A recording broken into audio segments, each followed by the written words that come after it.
This is the Political Spotlight. The Political Spotlight is a joke. It's more like a political flop. Nobody listens to Bilbrey. He's just a wannabe podcaster. No one takes him seriously. He is a rude, crude dude that will never go any further than broadcasting from his mother's basement. Bilbrey is a wrecking ball for Indiana politicians. Grab another box of Twinkies and generic cola, Bilbrey, And give back to your microphone and your audience of nobodies. The Political Spotlight is a joke. He is like a rude, crude dude that will never go Bilbrey's a wrecking ball for Indiana politics. Shut that stupid Bilbrey up. Well, hello there, ladies and gentlemen, and welcome. It's Sunday. Hey, listen, ladies and gentlemen, we had a really weird week last week where there wasn't a whole lot going on. We weren't busy. Basically, I could have took the entire week off. We didn't have much up, but we were here periodically, and we did some weird shows. But I will tell you, I am so happy that we had that week kind of downtime, because this week is going to be slamming. It's going to be slamming busy this week. It's going to be a good week. We're going to get a lot of things done. We've got some big meetings that we've got to have. And what are you talking about? No rain all weekend. Wait a minute. Pause. What do you mean? No rain all weekend? You weren't at your home. There's no way you can tell me that you did not have rain last night. There's no way that you can tell me that you did not have rain last night at like 9:30, because you and I are not far apart anymore. We are close, and it poured here last night. It was a crazy electric lightning storm. Beautiful lightning display, honestly. No rain. And then today, it's been cool. It's still warm, but the temperature has dropped. The humidity's gone. I have the wind back. I can set in the golf cart out down by the lake, and the wind blows through my amazing hair. And today was a beautiful day. I'm so glad that the heat has lowered, but what are you talking about? No rain. Did you not get any rain last night? I kind of thought that it was going to rain out the Muncie fireworks display, but it didn't. It went off without a hitch. We didn't do our program like we normally do because I didn't end up going to Muncie. My grandparents drove up and watched the fireworks, and I stayed connected to them, and we watched from here. I had a thunder, but no rain. Bone dry. It went all the way around me. Holy crap, that's crazy. I'm going to have to... I tell you what, Chris, if you can, not publicly, not here, obviously, but send me your address privately, like to my text, text it to me, or send it in Messenger, one of those two things, just whenever you get a chance, because I'd kind of like to look at where you and I are, where we are in relevance to each other, so I can see, because that would be very interesting if you did not get the storm from last night. That would be wild. Because I believe, I think I could drive to your, excuse me, let me say, I know I could get in the car and drive to your house, but I can't place off the top of my brain what specific numbers are or what the road is. And, I think you probably just text me as we're speaking, because I think that would be wild. That's crazy. Oh yeah. That's okay. That's what I thought. Now let me look here. I'm gonna look right here. I'm gonna put us up on the map, not on the computer. Obviously, I'm not gonna dox you, but I'm looking here in my own phone here, and I'm gonna tell. Wow, that's crazy. that's absolutely crazy. If that missed you, we are almost like in a straight line from each other, almost. Let me see here. You are okay. I could see that. That makes a little bit of sense because you're just a little to the south east of me. That's interesting, huh? Well, I can't believe you didn't get that rain last night. It was amazing. All right, hey, ladies and gentlemen, we've got a lot to talk about. I'm going to give you guys a quick rundown of what we're going to be talking about tonight. I've got a little bit for everybody. People said we haven't talked about Sproles in a while. Well, you better get ready because, ladies and gentlemen, we are going to be talking about the sheriff, the lame duck sheriff himself. And we are under a Sproles watch, ladies and gentlemen, Sproles watch 2026. I'm almost sad that that's going to be going away. It breaks my heart that it's going to be going away.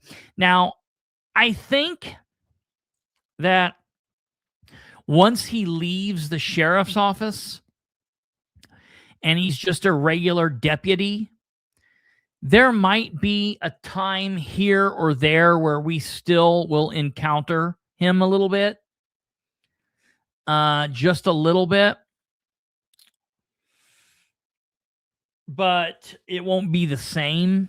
And then I am completely 1000% sure that he will not stay a deputy long. Once he leaves the sheriff's position and he goes back to the road, he might make it a year.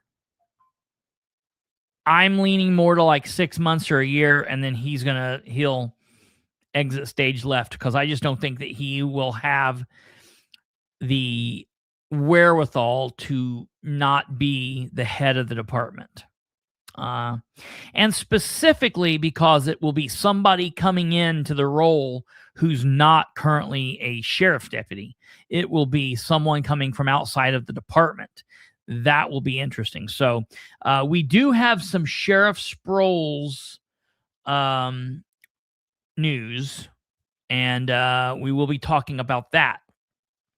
We will also be going over the upcoming Delaware County Commissioners meeting, which will be tomorrow morning at 9.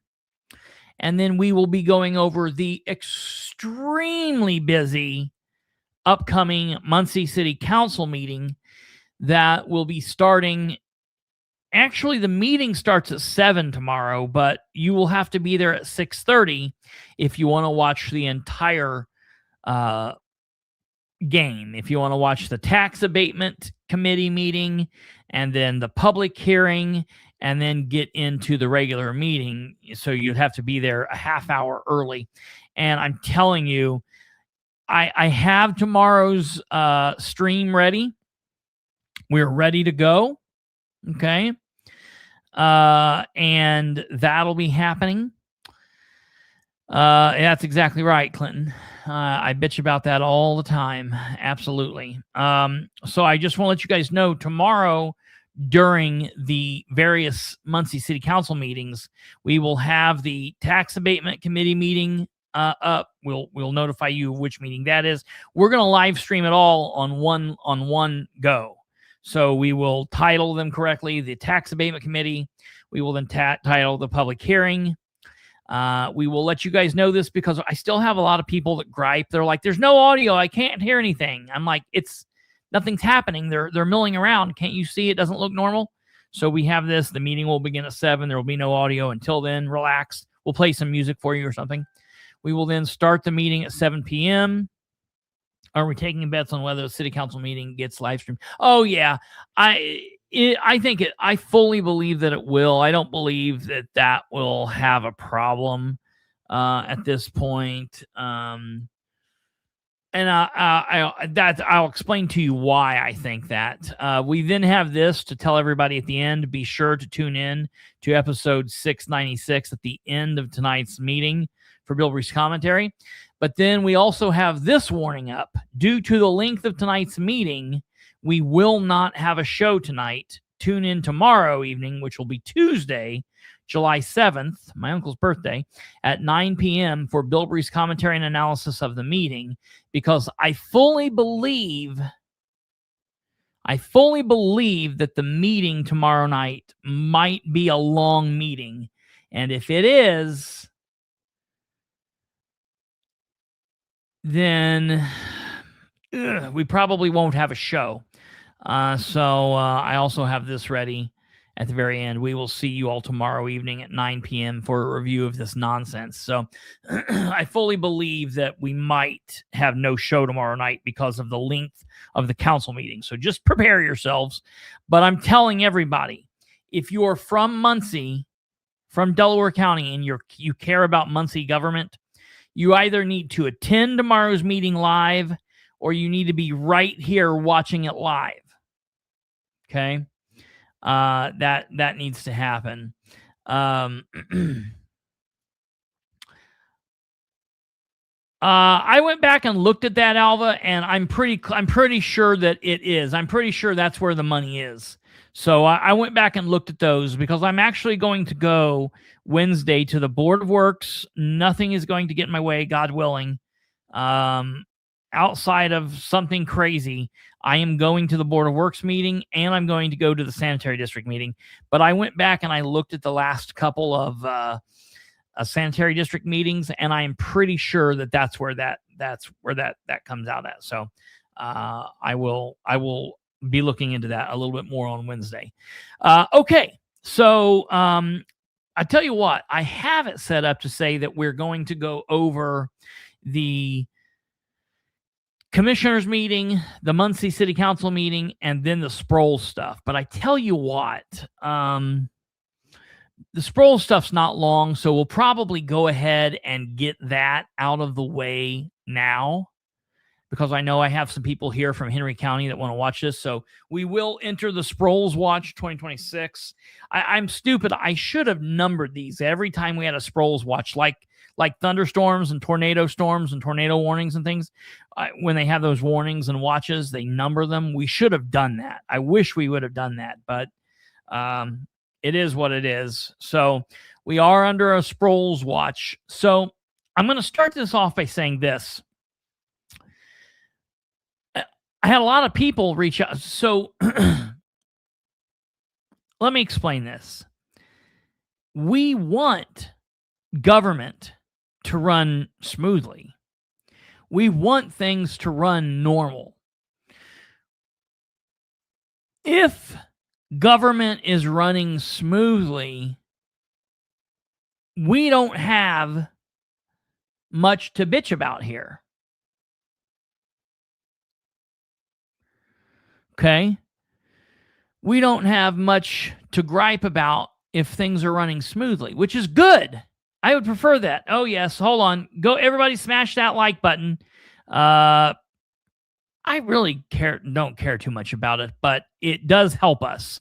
And I know that you guys like it. So let me tell you, please, I hate YouTube videos when they're like, hit the like, share, and subscribe. But you've got to do it. You've got to be a whore for that stuff. And so I just wish I didn't have to do it. But you guys, if you're here, first of all, if you're watching me, wherever you're watching or listening from, thank you. I welcome you. I'm glad that you're here.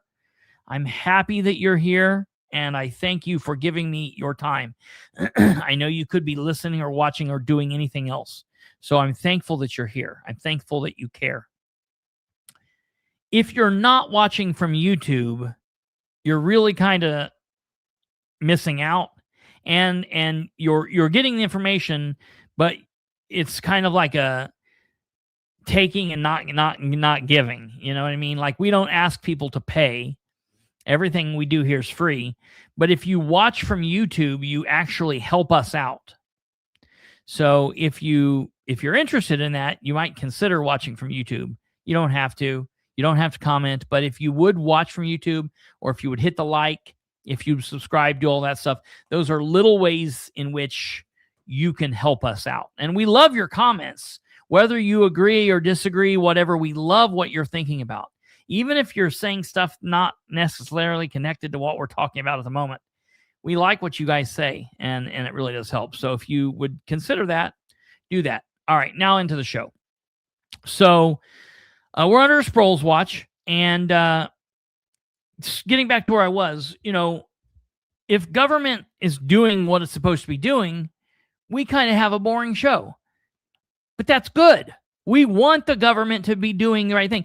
Imagine if we could wake up tomorrow and everybody would start doing the right thing. I wouldn't just go away. We would do something else. We would do a history podcast, or we would do a music show, or we would figure something. We would just talk. We would figure something out. I would praise the local officials, and then we would get on with it. It would basically be simple. That's just how it rolls. That's the thing that we want. And what's funny is we'll go through this kick where, we might have a couple weeks, we do. If we do a conspiracy theory show, that would be cool. That would be really cool. But if we do a show each night that we do it, 5 nights a week, we do 5 shows a week. So 2 weeks, you got 10 shows there. All right. A month, you've got 5, 10, 15, 20. It's 20 shows in a month.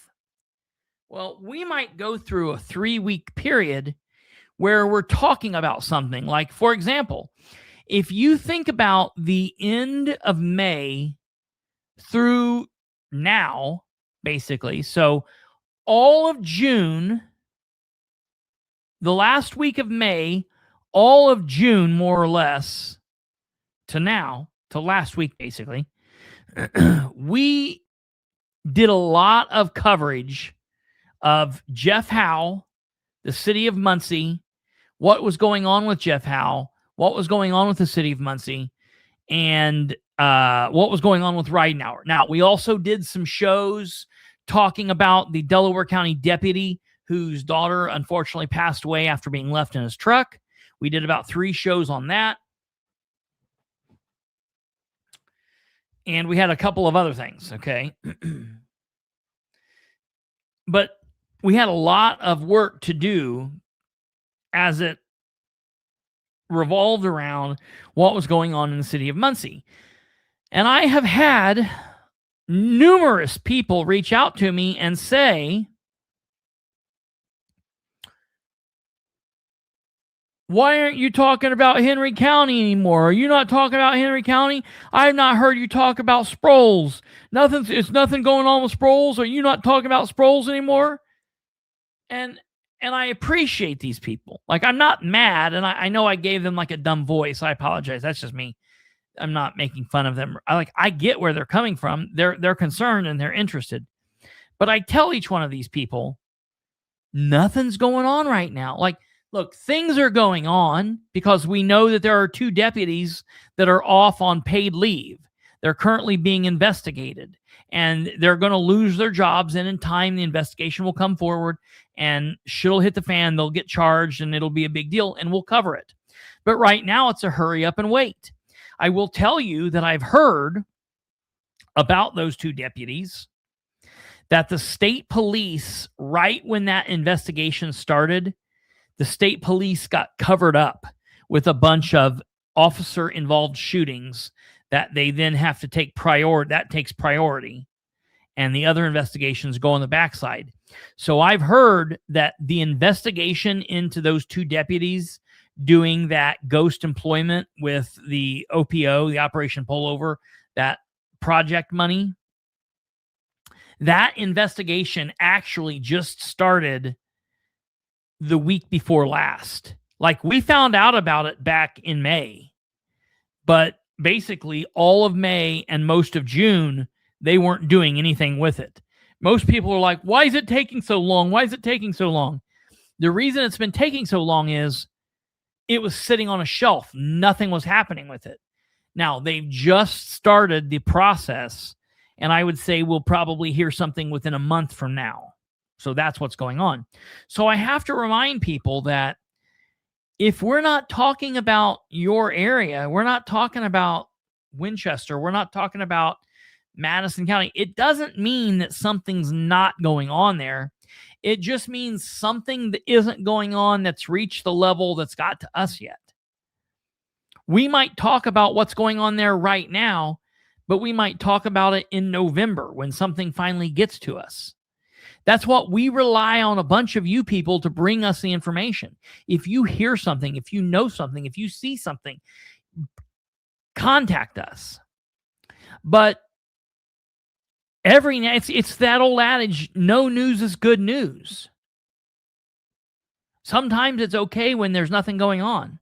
You know, it's like the old thing that cops and nurses and doctors and EMS and firefighters always say when you got a newbie that comes in and the newbie says, boy, it's quiet tonight. And you want to kill that guy because as soon as you've said it's quiet tonight, when you're in the military and you're doing your patrol around through the area and you're like, boy, it's quiet. You know, you're like 10 seconds out from a firefight. You know, you're 10 seconds away from, you know, as a police officer, from a barricaded subject call, from all shit hitting the fan and there being a 15-car pileup if you're a doctor or you're a nurse. So you don't want people to say that. And so I have to remind people, sometimes just let it chill. Just let it be cool. Okay? Just let it be cool.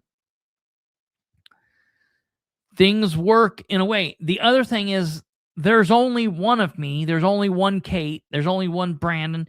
You know, Brandon's got his life going on. He talks with us behind the scenes and does things.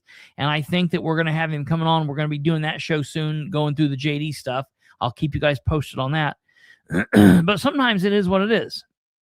So in the last couple of weeks, I've started hearing some things about John Sproles. And it started out as nothing. And I'm going to walk you through exactly how I heard this. So, number one, the very first thing I heard the other day, just on a whim, and I think about this, like, had I not done this, we probably wouldn't have heard this. I decided, because there wasn't much going on and it was a beautiful day, I decided to do the show, the 9 p.m. show, outside. Instead of doing it in the studio, I did it outside on the deck by our lake, doing some fishing, and thought we'd have some fun and just change it up a little bit. Well, because I was out there, somebody, I don't even know who it was, one of you, somebody in the comments, left a comment that said, because I said, like, you know, we're outside the studio in an undisclosed location, and somebody said something to the effect of, oh, I know what you're doing. You're on vacation with Sproles in Montana. Well, they made a comment. I didn't think much about it. I'm thinking, okay, this is somebody from Henry County. I don't know who made the comment. I don't know who it was, but whoever it was must be a Henry County person, and they must know that the sheriff is on vacation in Montana. Maybe he's not in Montana. Maybe he's in Utah.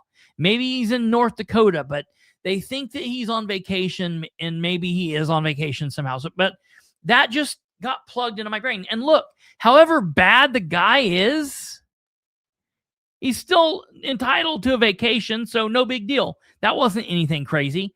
But I saw that comment, and it gets logged in my mind. All right, a couple of days go by, and somebody messages me, and they message me with this following message. And I'm not going to say who this is. I'm not going to say what, you know, I'm just going to give you I'm going to paraphrase the message. Someone leaves me a message and says, hey, I just saw or heard that Sproles has another brand new vehicle. Turned out to be like a Tahoe. And the Tahoe has paper plates on it. Why wouldn't they have, you know, their regular police plates on it? How many vehicles can you buy before the end of your term in December? All right. Now, that's something to let me know. But again, governments get new vehicles all the time, do things. I'm thinking, okay, like these bits of information, there's nothing really for me to do. I can plug them away, and if I'm on a real dry day when there's nothing going on, maybe I reach out and be like, hey, did the sheriff's department get a new vehicle?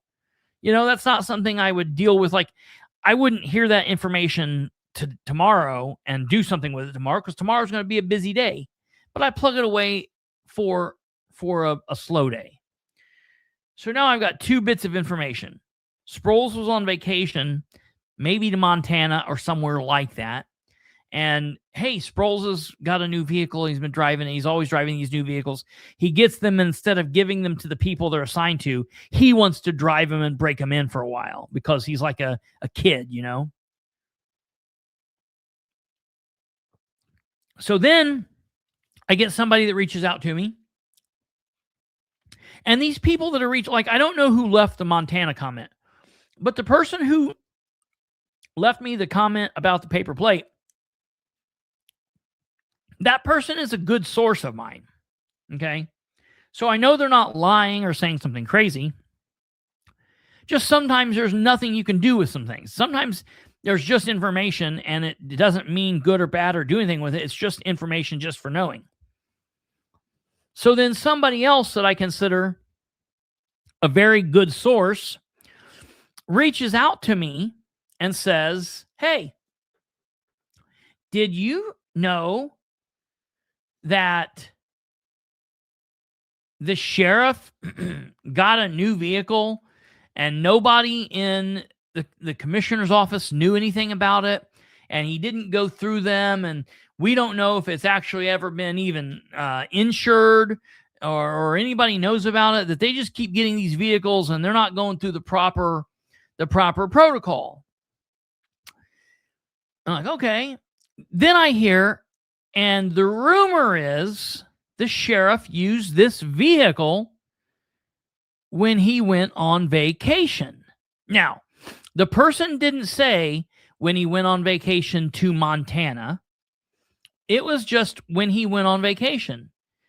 I don't know if that person knows where he went on vacation to, but now a question is starting to formulate in my mind because of these random bits of information. Someone jokingly accused me of being with the sheriff in Montana. Sounds like maybe the sheriff went on Montana. Now, I've also heard that apparently one of the sheriff's kids moved to Montana. So this is now making sense. Maybe the sheriff went to Montana. Did he drive a county-owned vehicle on a personal vacation to Montana? That would be insane if that happened. That's not a good thing. That shouldn't happen. If he did drive it, hell, that's 1,100 miles or something. I'm just guessing. I've never been to Montana, but I'm thinking like, I've drove to Florida, driven vehicles to Florida back, and that's 1,800 miles where we go in Florida, Fort Myers Beach. And I could think driving to Montana would be a lot of miles on a brand new truck, brand new vehicle that's not yours, that's a county-owned vehicle. And furthermore, did he pay for gas, or did the taxpayers pay for gas? So now I start to have this question in my mind, and I will be honest. I'm hearing this, and I'm hearing these bits and pieces of information that's coming to me, and knowing how stupid John Sproles is, I still gave him the benefit of the doubt. I was still like, there is no way he did this. There is no way he did this. So I actually went into this on John's side. I went into this. People don't understand. I was a damn good cop because I have a very investigative mind. I can look at puzzle pieces and see things. I didn't always go in with the intentions of, I need to arrest Stumblefoot. I'm going to arrest Brian Bell. I'm going to arrest Kate Thornburg. I'm going to lock everybody up. To me, a cop's job, and this is what it should be, a cop's job is not always to prove a crime happened. That's good. 1356. A cop's job is to prove or disprove something happened. It's to prove that you did something or prove that you didn't do something. And as an investigator, that's how I took it. I'm no longer a cop, but that's how I approach a lot of what we do here. So I didn't go into this attempting to prove Sproles did something wrong. I went into this to dispel the rumor because I wasn't going to talk about this if it didn't happen and I couldn't prove it and I didn't have proof. I would never bring it up. So then on Friday, okay, and this had all been in the last couple of weeks. Let's say the last 3 weeks, these bits of information lined up. And then on Friday, which was Friday the 3rd, in my opinion, like government should be working. You know, like, I don't know, I guess I'm a hard ass, but if the holiday falls on a weekend, great. You know, the taxpayers don't have to pay for your time off. Wonderful, great. You've got your holiday weekend, and we'll see you at work on Friday before, and we'll see you back the Monday after. You know, get to it. You're a public servant. All right, it is what it is. But nobody worked. However, somebody reached out to me and said, "Hey, I heard something interesting." And I was like, okay. I didn't even really think about the Sproles thing. It was kind of out of my mind. And this person said, I was talking to somebody who would be in the know. And they told me, but I'm not going to release this information. And they're concerned that Sproles recently took a vacation and drove a county-owned vehicle on that vacation. And I said, holy shit. So this it could have really happened. And the guy said, what do you mean? And I said, well, I'm aware that he went to Montana. And this guy says, well, that would make sense because his kid lives in Montana. This guy knows. And I was like, okay. And they said, well, what we're hearing is that he got a new truck. And I'm like, oh, ding, ding, ding. There's point 2. He got a new truck. I knew that he recently got a new truck. So I'm like, well, the only thing I can do is I can ask. I can ask if, absolutely, Jackie, that's exactly correct. That's how I do everything here.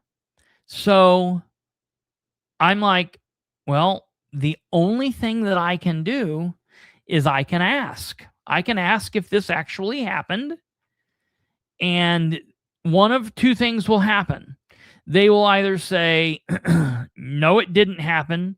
Yes, it did happen. Or we don't know if it happened, because I didn't think that Sheriff Sproles would actually reply. All right. I was going to send the question, the email to him, but he hasn't really responded or replied to me in about 1.5 years, maybe 2 years. So I email him all the time. No, Anytime he did send one. He did send one. It was like a 1-sentence reply. Yeah, and it was almost like a non-answered. Yeah. It was kind of like he wasn't being a dick. He was being like nice, kind of. Yeah.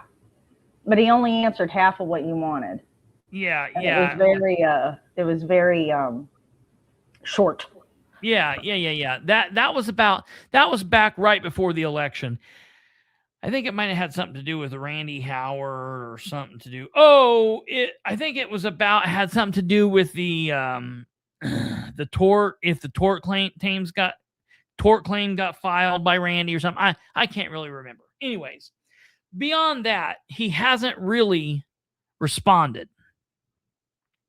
Well, that's so here's the deal.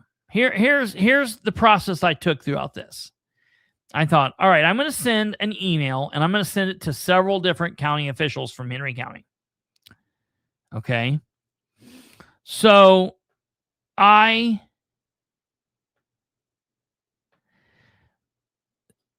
sent an email to John Sproles, Josh Smith, so that's the sheriff and the chief deputy sheriff. I sent the email also to Joel Harvey, the county attorney, to Steve Dellinger, commissioner, Susan Hoon, commissioner, and Joe Wiley, commissioner. I sent it to Debbie Walker, the auditor. I sent it to Bobby Plummer, a counselor, Kenan Gray, a counselor, Mike Regner, a counselor, Shannon Tom, a counselor, Jay Davis, a counselor, Steve Kuntz, a counselor, Chad Malacote, a counselor, and then I carbon copied Kate Thornburg, my producer. And I sent the following email, and I'm going to let you guys see this. Happy 4th of July, everyone. I sent this at 3:58 a.m. on Friday night into Saturday, July 4th. 3:58 a.m. I have a couple of quick questions for Lame Duck Sheriff John Sproles and or anyone else who can answer them. Lame duck is something that you call a politician, an office holder who's currently in office, but who is not going to be in office at the end of the term. So, like, for example, in Delaware County, Shannon Henry is a lame duck commissioner. Donald Trump is a lame duck president currently. John Sproles is a lame duck sheriff. Okay. I'm not being mean to him. It's what he is. He's not the sheriff elect. Okay. He's the lame duck sheriff. That's what it is. Okay. It might be a little pokey. I'm poking at him a little bit, but that's not me calling him names. That's not me saying, hey, you bitch. That's me saying lame duck sheriff John Sproles. So I said, I am aware that lame duck sheriff John Sproles recently took a much needed vacation to Montana. I hope it was restful and relaxing. Dude, I'm being as nice to this asshole as I can be. We're not friends, but I'm being respectful to him. That said, after the trip, multiple people contacted me with information that seemed unbelievable. I'm being honest. Seemed unbelievable. So in an attempt to disprove what I've heard, I decided to reach out and ask. As I've heard, you've got to ask questions because that's where the answers are found. Solid. So here we go. Did lame duck sheriff John Sproles drive a Henry County vehicle on his trip to Montana or wherever he went? Certainly, I would think there is no way this would have happened. Okay? That, again, I'm giving him the benefit of the doubt. And asking you all, John included, is the easiest way to prove it didn't happen. You see, I'm not saying that I think it did or I'm trying to prove it happened. I'm saying I'm trying to prove it didn't happen. So if the lame duck sheriff, chief deputy, county attorney, any of the commissioners or counselors, and or the auditor can advise, that would be great. I guess the possible answers to this question would be the following. No, lame duck sheriff John Sproles did not drive a county-owned vehicle on his vacation. Simple. That's the first answer. Answer possibility number 2 is yes. Lame duck sheriff John Sproles did drive a county-owned vehicle on his vacation? Answer possibility number 3 is, I guess everybody but lame duck Sheriff John Sproles could say they're not sure. But I would then think this would be something that all of these other people would want to work on finding the answer to. I mean, it's just common sense. If the answer to the question was yes, lame duck Sheriff John Sproles did drive a county-owned vehicle on his vacation, a follow-up question to that would be, what vehicle did he take? Which vehicle was it that he actually drove? I also have a question for anyone who can answer. Has the Sheriff's Department recently taken possession of a new truck? If so, what is the make and model? Who was it assigned to? Has it been insured? And by chance, was this the vehicle that lame duck Sheriff John Sproles drove to his vacation if, in fact, he did drive a county-owned vehicle? Lastly, if lame duck Sheriff John Sproles did drive a county-owned vehicle on vacation, did he pay for gas or did the county? Thank you all in advance. Now, I sent that thinking I'll get a response on Monday or Tuesday or Wednesday, probably from the chief deputy, maybe from a commissioner or two. And,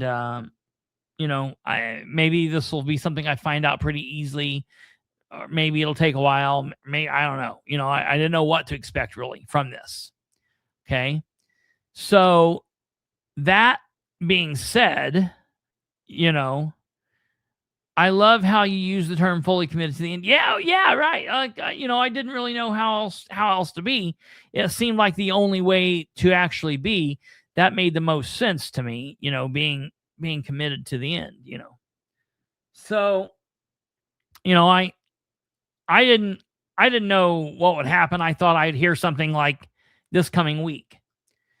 Well, obviously you saw that I sent that at 4:00 in the morning. You can send emails whenever. I'm not disturbing people. Emails are not notifying you right when you get them. They're going to your work computer, maybe your phone, but it's not disturbing you. You get it when you wake up. So I was just happened to be up. I had been cleaning some stuff in the studio, and I matter of fact, I had shot a little bit the day before, and I got done cleaning my guns. I was cleaning some guns and putting them back in their storage areas. And I got done. I was listening to some music, and I thought, you know what? I'm going to email him real quick. Just get this out of the way. And so I then fell asleep. And I was wildly surprised when I got a call from Kate just a few hours later, like 9:00 in the morning. Kate wakes me up. I'm asleep. She wakes me up, and she says, hey, did you get your email yet? Or, I don't know what exactly she said, but I was like, no. And she was like, oh, well, you got an email response to your email. And I'm like, in the fog of sleep, I'm like, what is it, Monday already? Like, what, did I sleep for 3 days? What do you mean? What? It's like Saturday, the 4th of July. She's like, oh, no, yeah, I know, but you got a response. John Sproles responded to you. And I'm like, the lame duck Sheriff John Sproles responded to me on a Saturday that happens to be a holiday? That does not make any sense. I just cannot comprehend that. Like, man, he must really wanted to prove that he didn't do this, or I don't know. I don't know what I thought at the moment, And I was like, well, good. Wow. This is nice that he didn't, put this on Josh's back, and he's going to be helpful. I immediately went back to the last time he emailed me here just a couple months ago when he was borderline a little helpful then. And I was thinking like, wow, this is going to be cool. So I open my email and I find the following.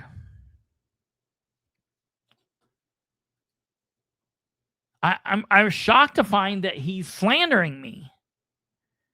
He says, "Canine criminal Chris, you are a complete waste of oxygen." Now, keep in mind, this is the elected lame duck sheriff of Henry County currently, who's been in all kinds of chaos, and he sent this to everybody. He hit reply all. "Canine criminal Chris, you are a complete waste of oxygen. It is over 1,600 miles to Bozeman, Montana. We drove our personal white Yukon to Indy Airport and flew to Montana. I have attached a picture of our Yukon in the economy parking at the Indy Airport, marking my parking location. United Airlines did have to stop mid-air to refuel, and I did pay with the county card to fill up the airplane. You can reach out to United for information on the mid-air refueling. Respectfully, John M. Sproles, lame duck, Henry County Sheriff." And, you know, Kate was on the phone. She actually read it to me. Then I opened it. And I'll be honest.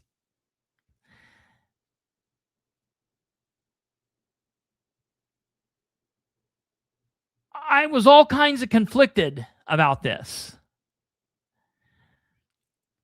So, firstly, I was shocked that he responded by 9:38. Just 3, 4, 5, 6, 7, 8.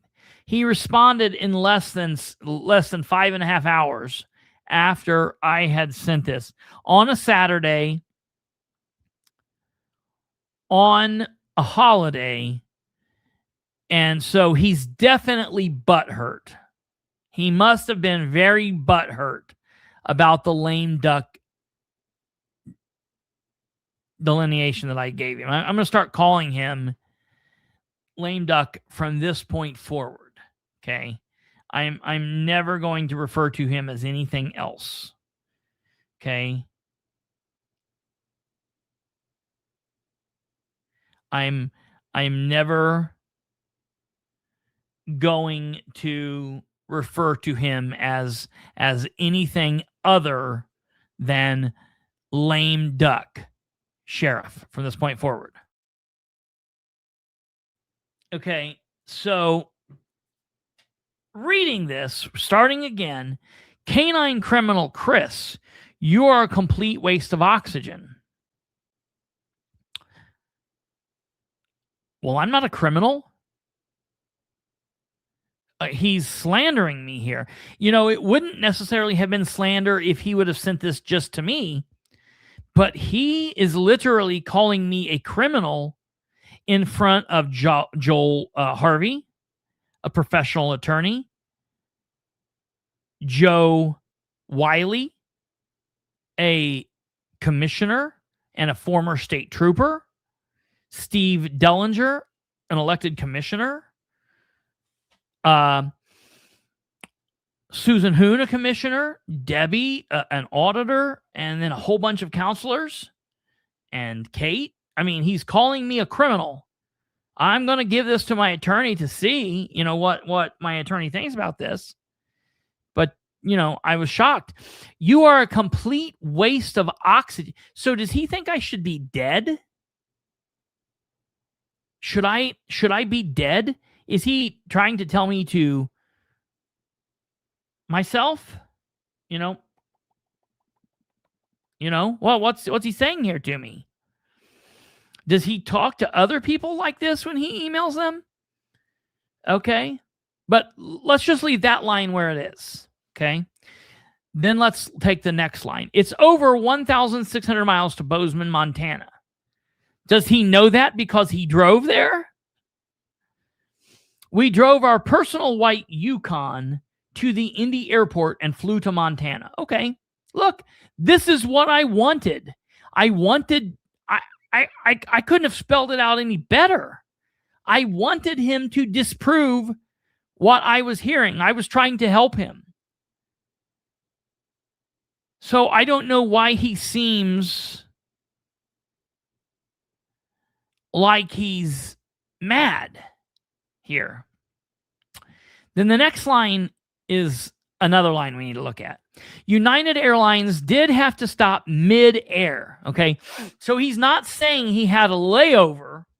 He's saying, like they do in the military. I have a buddy who is in the military, and he does this. His job is to do the mid-air refuels, and I sometime I'll have to pull it up and show them to you. They are awesome. The fact that these men and women are able to fly an airplane and another airplane flies over top of it, and they connect this pipe mid-air, connect up two airplanes that doesn't cause them to just rip apart and crash to the earth, killing everybody. The amazingness that they are able to connect and refuel mid-air is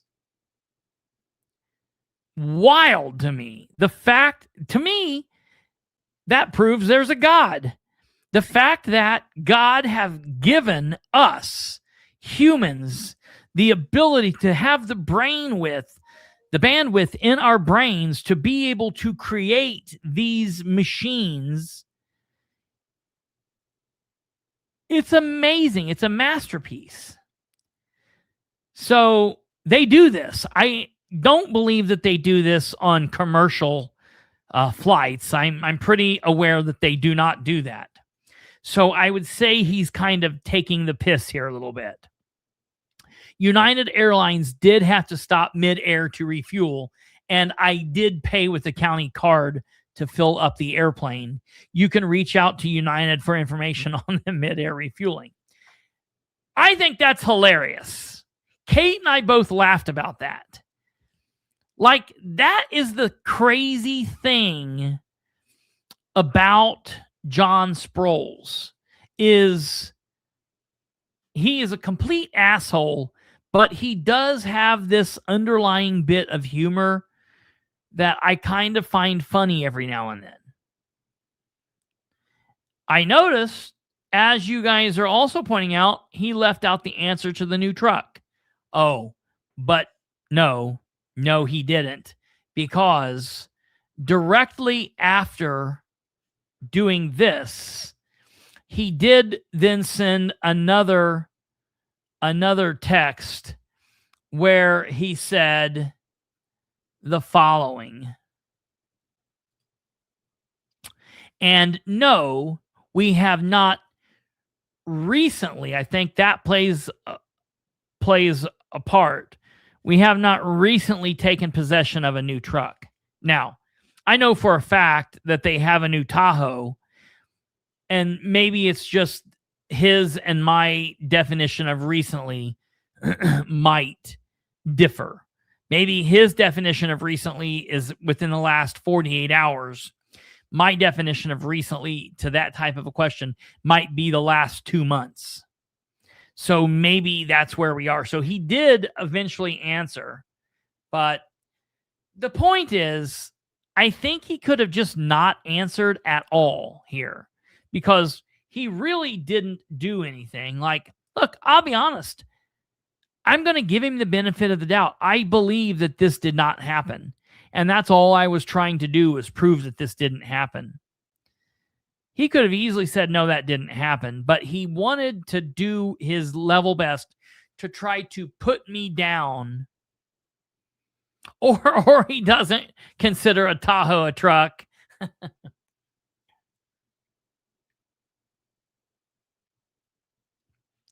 It's just interesting to me what he's done here. Very strange. So I let this go a little bit, and I thought, man, how am I going to deal with this? So I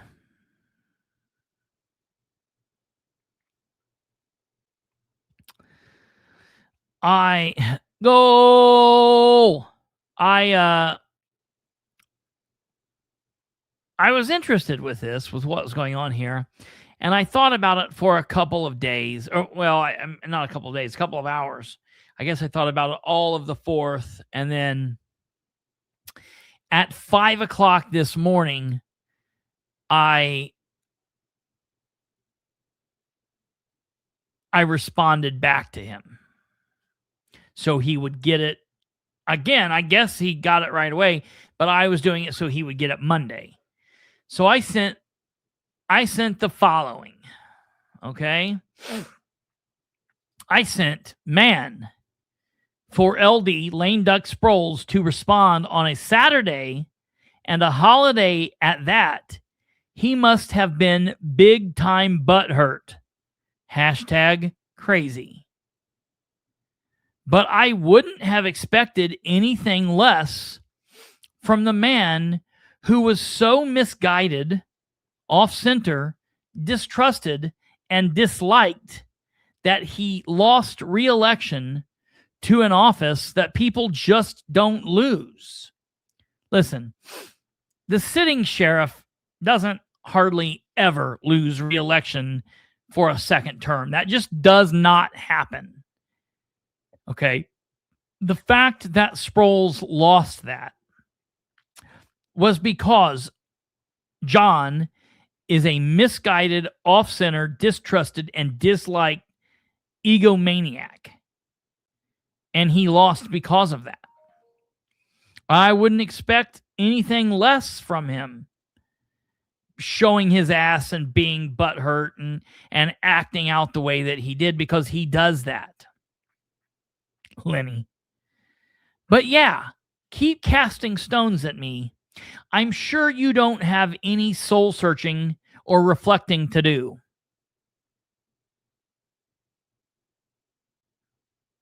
You know? Absolutely right on, Amanda.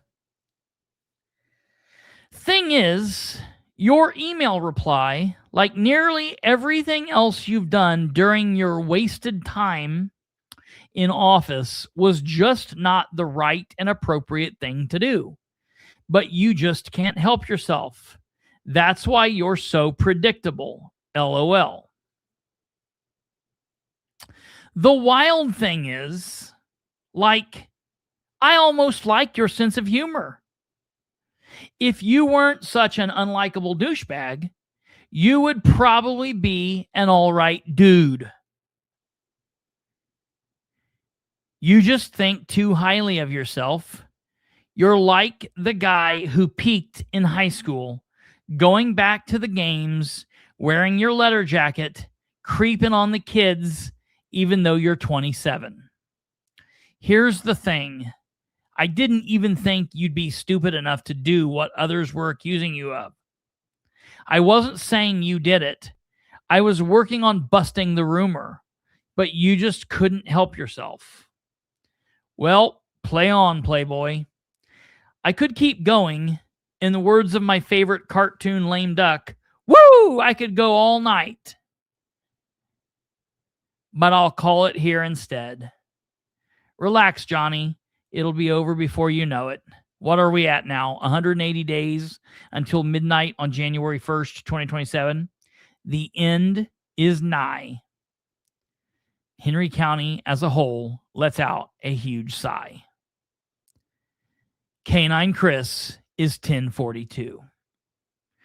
And that's how I wrapped up my email to him. Now, unfortunately, or fortunately, whichever way, he has not responded back to that. Maybe his chief deputy reached out to him and was like, hey, don't send a response. Sometimes I think that does happen. I don't know. We'll see. But for all of you people saying, are we not going to hear from Sproles anymore? Are Sproles not going to say or do anything? Are you not going to cover Sproles? Listen, folks, as I've said since he lost the election, Sproles is licking his wounds. He's not done. There will be more stupidity to hurt your county and to do other things soon, I'm sure, I think by the end of summer and into the fall, he will be back to being his regular self and doing other stupid crap. Just give it some time. But remember, be careful what you ask for, because sometimes his stupid ass does this, and sometimes his stupid ass hurts people. So keep in mind, when we're talking about hoping that he does something, we got to be careful what we wish for. Me, I wish he would just silently go away and we would never hear about him again. That is what my hope is. I just know that we're probably not going to get that. No, I did not hear that they settled on the lawsuit. Which car chase? The one into Delaware County or the one into Indianapolis? Sproles has not finished yet. You can't just hide all that stuff. That's right, Lenny. Double-edged sword. That's right, Brenda. Absolutely. So that's that. I did want to give you guys that bit of Sproles information, and that's all I have on Henry County at the. Oh no, Delaware. No, I did not hear that. So that's I'm glad for those people. I hate it for Henry County. And the sooner they can get Sproles out of office, the better for the people of Henry County. The quicker, the better. Everything. So I don't know. It is what it is. All right. Hey, let's take a break real quick. When we come back, we will then get into the meetings and talk about what's going to happen there. You guys sit tight. We will be right back. We are back, and we have some government business to talk about. We're going to start off with Delaware County. I don't have a whole lot to say about the upcoming Delaware County Commissioners meeting. I do have the agenda, but I don't have a whole lot to say about it. I only have one specific point to make about this, really. This meeting will take place tomorrow morning, Monday, July 6th, 2026 at 9 a.m. A very horrible time to have a meeting. I just wish it was anything different.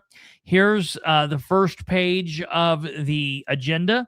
I will post this on social media so you can see this.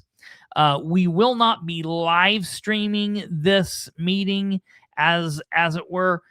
I will share the link on my social media, but when you click the link, you'll be getting on the Delaware County's page. So just FYI, if you want to see this meeting and you don't want to dick with having to find it, just go to my Facebook page and you will be able to find it there.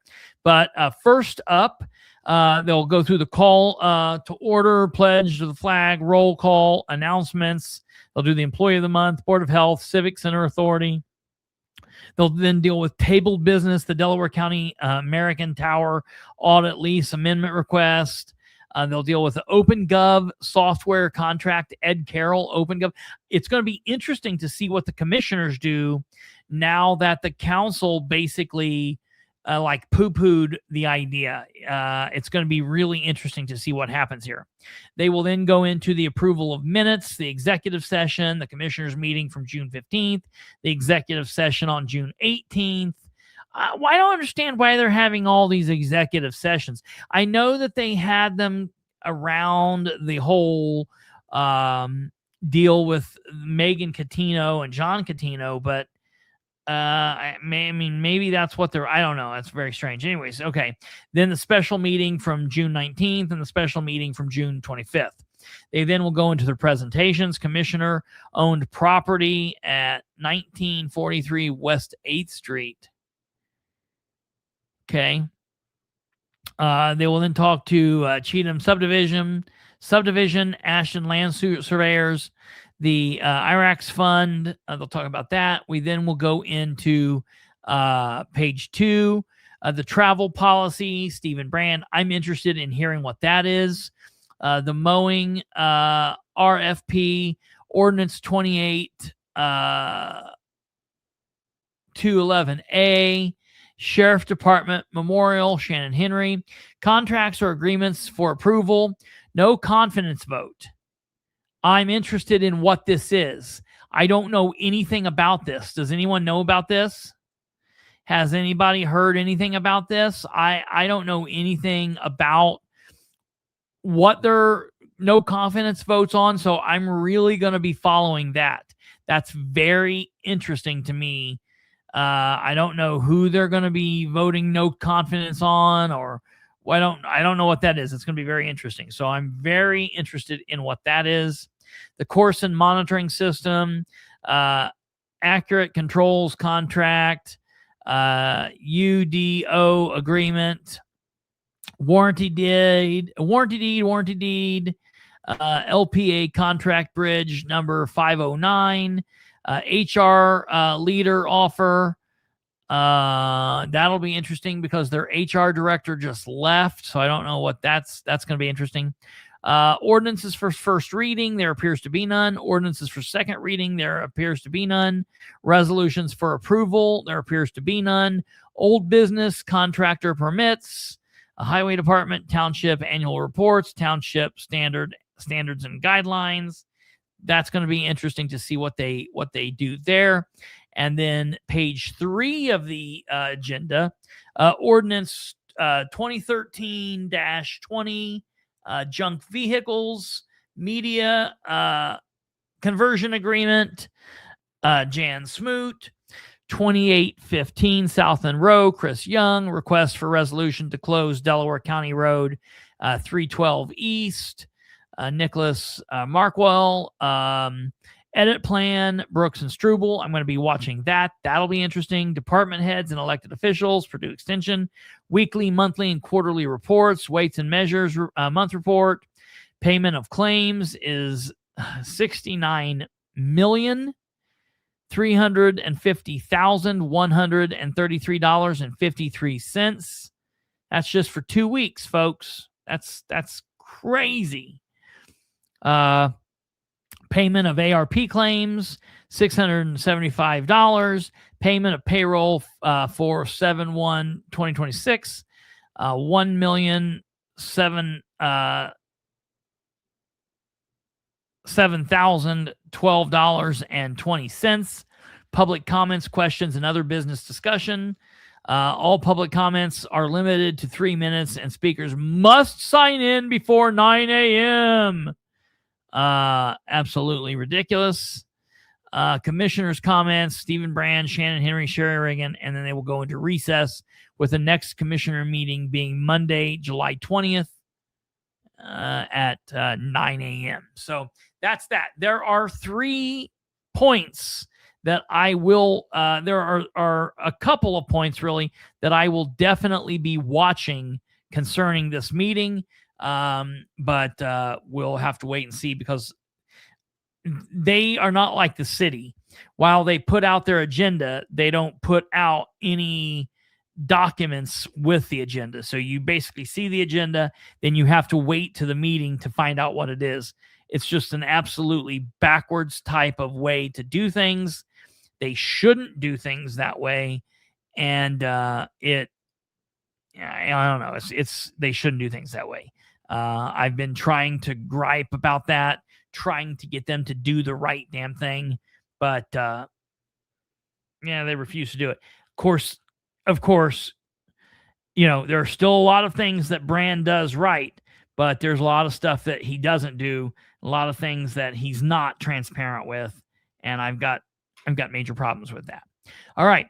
We now move into the biggest part of what I'm considering the biggest part of tonight's show and the biggest thing for tomorrow. And that is, of course, the upcoming Muncie City Council meeting and everything that comes with that. So firstly, we will start off with the upcoming tax abatement committee. Okay. And the Tax Abatement Committee will hear the, let me see where it's at. The Tax Abatement Committee will hear Resolution 926, a resolution of the Common Council of the City of Muncie approving deduction from assessed value of new manufacturing equipment in an already declared economic revitalization area. And it's a business, and apparently they want some equipment that they don't want to have to pay on, and so that's what that'll be. That meeting starts at 6:30. And I look for that meeting to take 10 minutes or less. I don't think it will be a long meeting. Basically, they will go there. They will, I would assume the person from the business, a president, an owner, CEO, somebody, manager, somebody will be there, and they will outline what they're trying to do. And the three counselors who are on that committee, which those three counselors are Rose Selvey, at-large Counselor Rose Selvey, District 6 Counselor Harold Mason, and District 1 Council President Jeff Green. Those three counselors will be on that committee. They will make a recommendation, and then that recommendation will go to the full council during the actual meeting, and the full council will then vote.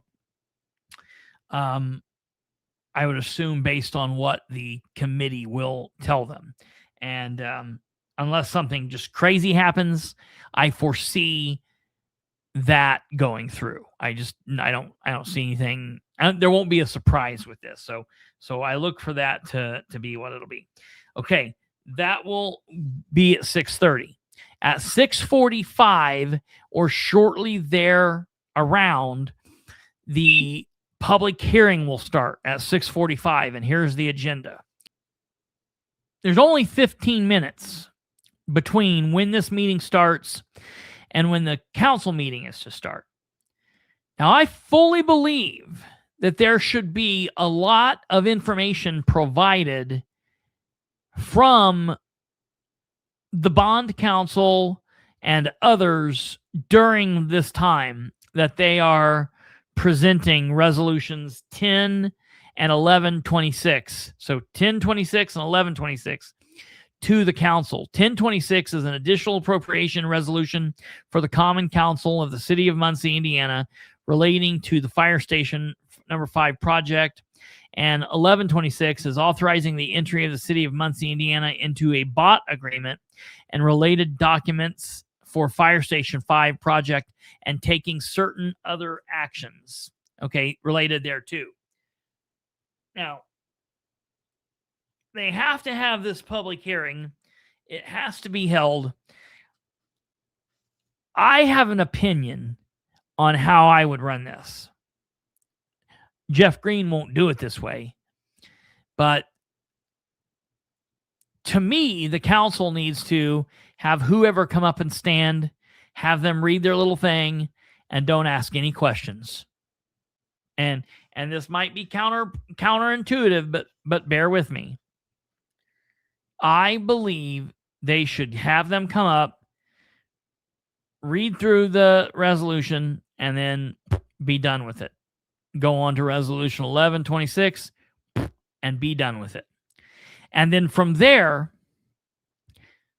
ask anyone in the public if they have anything to say. And my belief is, and I'm going to get up and speak, and I'm going to get up and share my thoughts on this.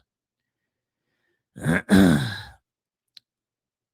think the council needs to end that without making any, they don't make any determination. They're just going to hear.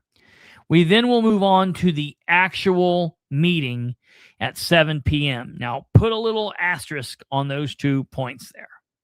Okay. We then go into the regular meeting. We'll do the Pledge of Allegiance, the invocation, the citizen recognition, the roll call of the council members. Hopefully all 9 of them are there. We will then go on to the approval of the minutes. There are appointments to boards and commissions.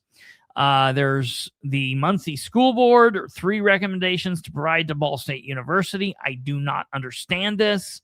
I thought that had to be done by the end of by June 17th. That's the reason they pushed through the way they did.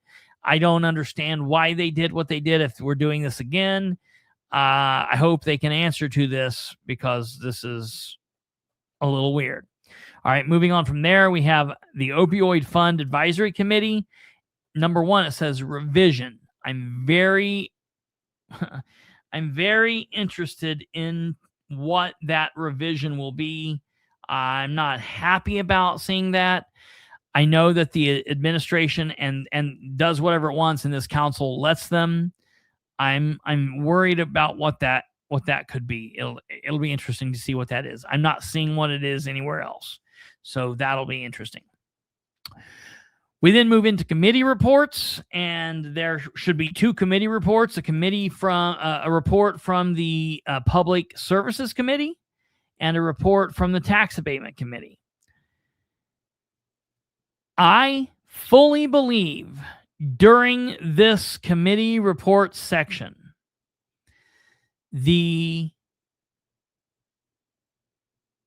committee on the Public Services Committee needs to say the following. During the June meeting, we had a discussion on Ordinance 9-26. And that ordinance was not introduced. It was tabled, and it was sent to the Public Services Committee. We set a Public Services Committee at the last moment, at the furthest last date possible. And we had that meeting on Friday, June 26th, 2026. And we all were here, ready to work, ready to ask questions, and ready to be given information. The public was here, ready to learn, but no one from the administration was here.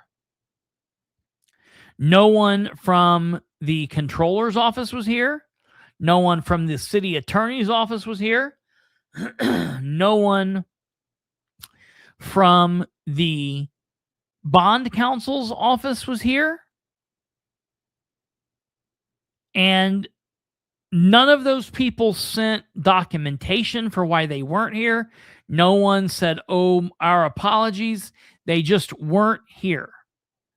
And because of that, we were not able to gather the proper information that we needed to gather. We still are in the exact same place that we were on June 1st. So therefore, it is the committee's recommendation that we continue to leave tabled Ordinance 9-26. We add to the table Resolution 1026 and Resolution 1126.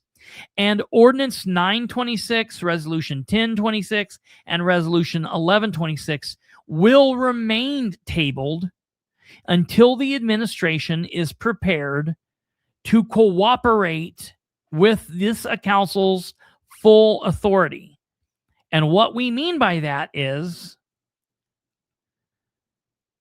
we, as a council, are going to send these ordinances and resolutions again back to committee, the Public Services Committee. We are going to set a second Public Services Committee meeting. It will be sometime this month before the August meeting. And we would highly recommend someone from the mayor's office, someone from city legal office, someone from the controller's office, and someone from the bond office to be there to cooperate and to answer questions that we have. Because if we show up and you're not there, we will continue to leave this tabled until the 6-month period happens and it falls off, because we're not able to move forward. Without information, we cannot move forward. And that is what I fully believe this council's responsibility is and should be to each other, to the firemen, to the administration, and more importantly, to the citizens of Muncie. I want the firemen to have good living quarters and have the best that they possibly can have. And I want them to be in the best situation, and I want everything to go well. Same as with the police. But I don't want that to happen at the cost of taxpayers, and I don't want that to happen at the cost of the city. And if the council does anything other than that, it is my opinion that the council is not working in the public's best opinion, with our best in mind. I feel like the fire department's going to want us to go forward.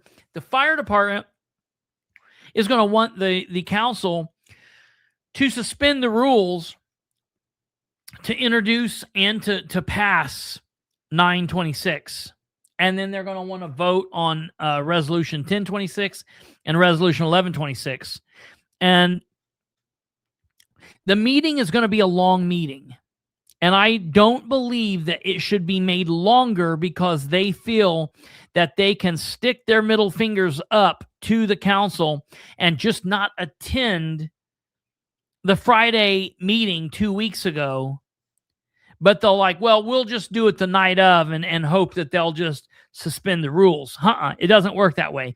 Not only is the council not going to suspend the rules, I fully believe they should table all talk. And look, I'm not one for doing that, because when they do that, it takes away the public's ability to talk on it.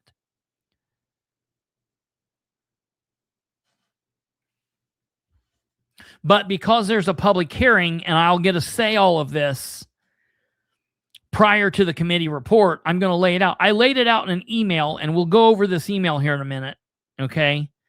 But that's just where I am on this at the moment, and I don't foresee that changing.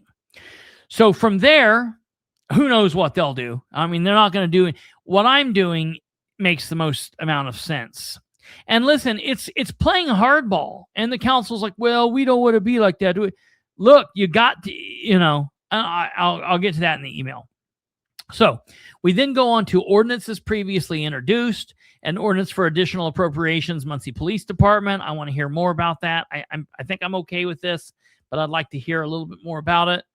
Same with ordinance 1126. Now keep in mind, because we got a lot of numbers the same. We've got resolution 10 and 11.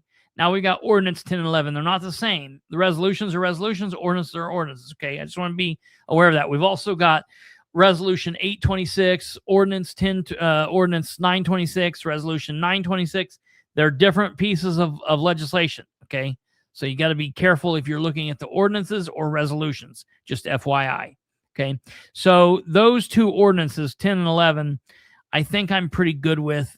After hearing what they are, it's not wanting more money, except there is on the fire department side more money that's actually an appropriation.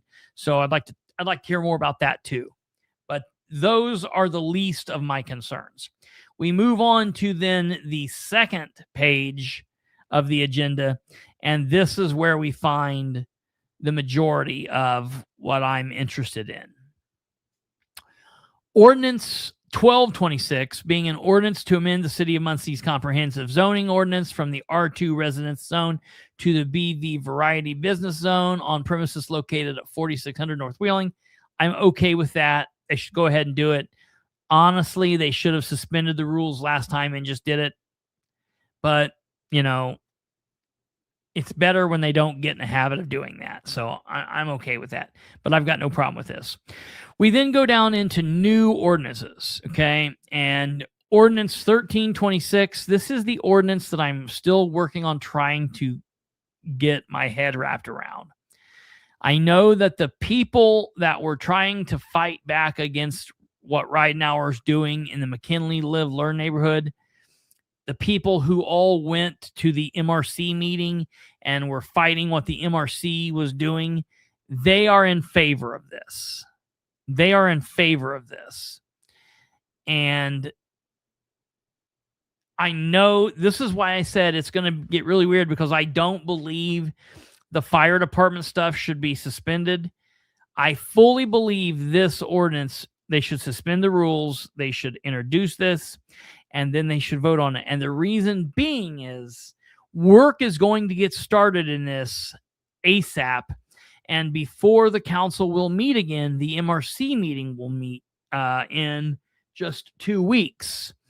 And I fully believe this should be in place before the MRC meeting. And I think that would be beneficial based off what I'm hearing from the people supporting it. I am doing some more work. Unfortunately, we won't have that until we do the recap of the show. I will probably talk about this during that time at the council meeting. So I've got some people I got to call tomorrow. Moving on, 1426 is an ordinance of the City of Muncie prohibiting department heads from serving on certain boards and commissions and establishing ethics and conflict of interest standards. Absolutely. I'm all for it.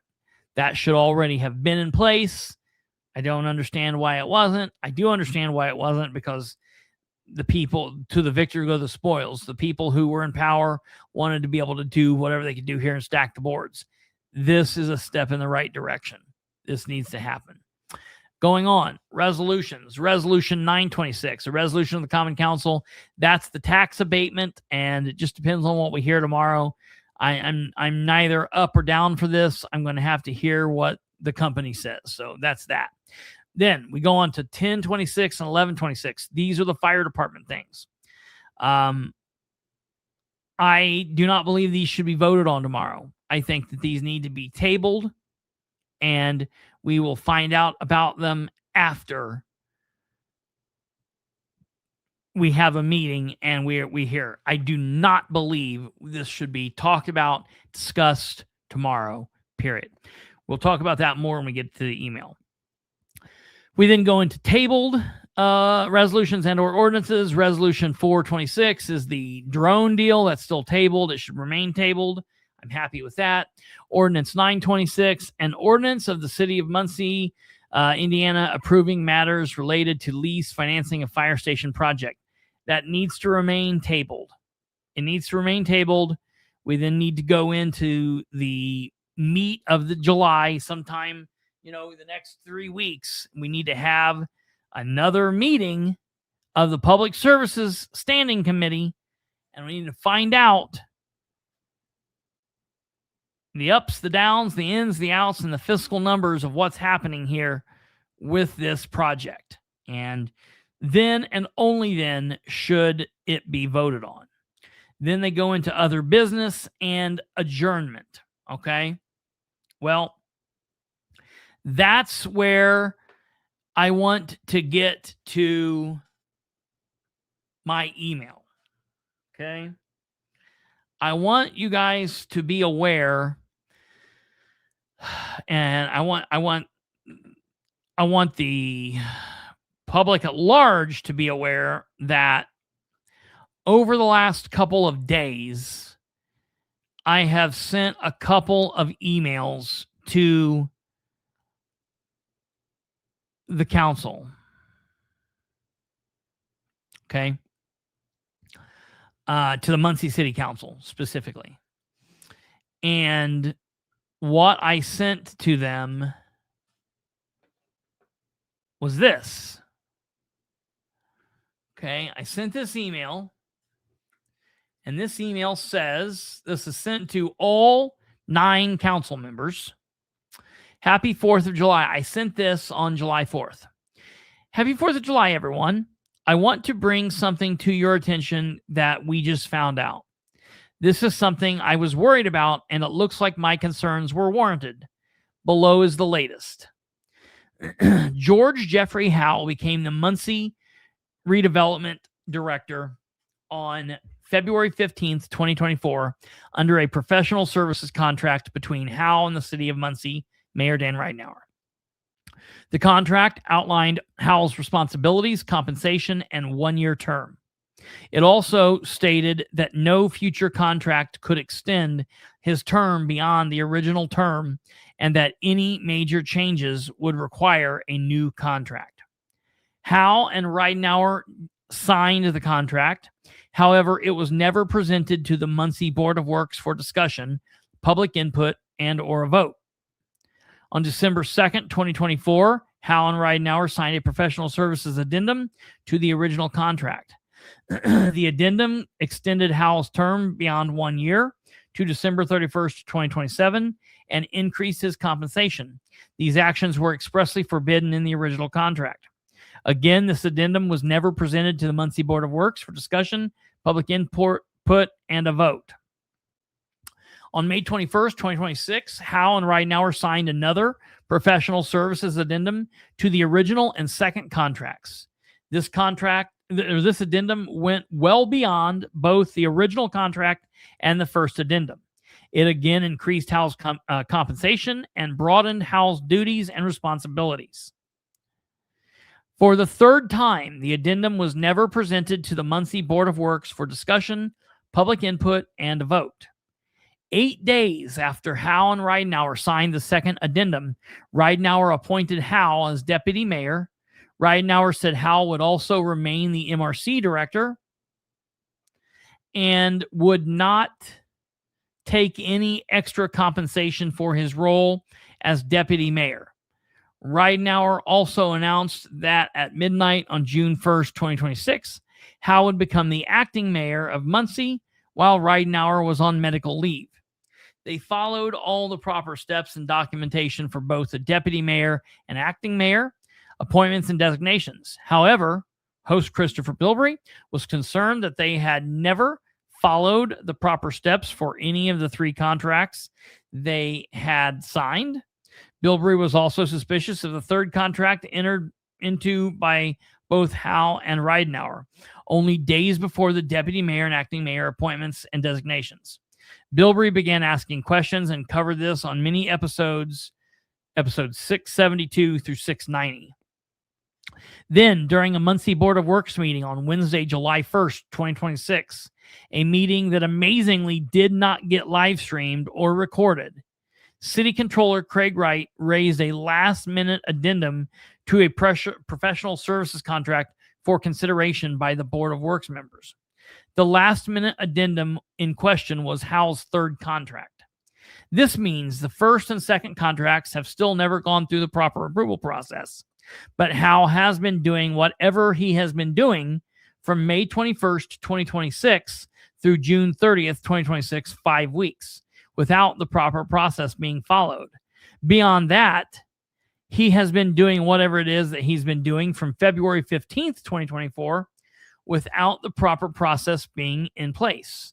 Again, this is just more of the Ridenour administration doing whatever it damn well wants for as long as it wants without going through the proper processes.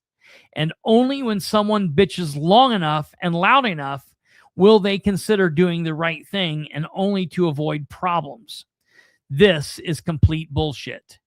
I then sent them the video that I put together. Okay. And I then sent them, everything about that so they could see. I then provided them a link for the documents that I put up as well. To my knowledge, as of now, no one has responded to that specific email.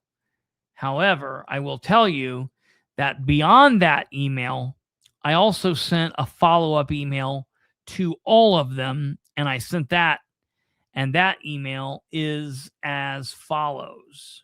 This I sent this morning. Muncie City Councilors, I wanted to email all of you so you would all have it ahead of the meeting. From time to time, I send emails to specific councilors, but most of the time I send my emails to all of you. That said, I'm not sure whether you all see them. Some of you refuse to communicate back. Take Jeff Green and Dale Basham, for example. I'm not sure if they read my emails, delete them, before opening, or maybe they just aren't smart enough to even know they have received them to begin with. Now, I know some of you do get my emails, some of you read them, and some of you do respond, and that's very much appreciated. For those shaking their heads at what seemed like a rude comment, I'll tell you what is more unbelievable and rude. The fact that there are 2 allegedly adult men elected to the council by citizens and then appointed by the council to hold positions of president and vice president of the council, yet they are not man enough or adult enough, or they do not take their elected roles seriously enough to be able to do their jobs properly. They don't understand their role as representative public servants. They are unable or unwilling to communicate with those who attempt to communicate with them. That is rude, and that is unacceptable. Now, I know they have their bullshit excuses for not replying, but that's just it. The excuses are bullshit. The excuses are tired and no longer acceptable. Anyhow, onward and upward, as they say. First, I am greatly concerned with where everything stands with Resolution 826. Now, as you guys will remember, Resolution 826 was not on the agenda for tomorrow's meeting. Resolution 826 is the resolution where they are investigating what occurred during the issues with the Parks Department, where the State Board of Accounts came in and said there were multiple issues and there were 2 employees who were fired and possibly going to be charged due to their roles in stealing money from the city of Muncie, allegedly. Okay, so that's what Resolution 826 is. That's what I'm talking to them about. Okay, you'll see how this all fits here in a second. It was surprisingly passed by an 8-1 bipartisan vote on Monday, June 1st, 2026, and then signed off by either Ridenhour or Howe on Tuesday, June 9th, 2026. Who knows who's really in charge in the administration? Anyway, with it being signed off on June 9th, 2026, the first action point to the city controller, the city controller providing the council with documents that were asked for, needed to happen by the end of Tuesday, June 23rd, 2026. And I'm aware that Controller Craig Wright failed to meet that deadline. There is no excuse for failing to meet that deadline. That said, I'm aware that he eventually gave it the old college try and complied somewhat with the council's request, but not providing everything that was requested is a problem. This is extremely concerning to me and many others in the community. It should concern all of you as well. And while I understand you will be able to still submit some questions to the controller, the second action point of the resolution, by the deadline of Tuesday, July 7th, 2026, I am concerned that the administration via the controller's office is telling you all to flip sand. And I'm wondering what your thoughts on this are, I'm wondering what your thoughts are on this matter.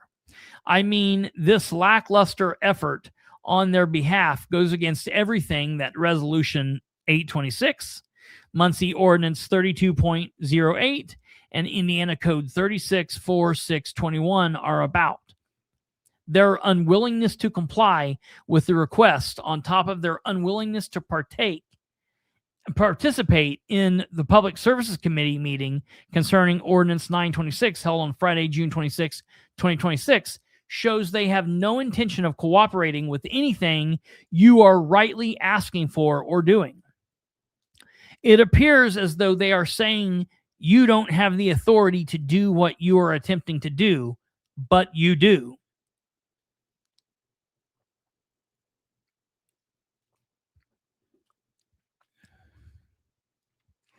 I will remind you that Resolution 826, Muncie Ordinance 3208, and Indiana Code 364621 all say the following.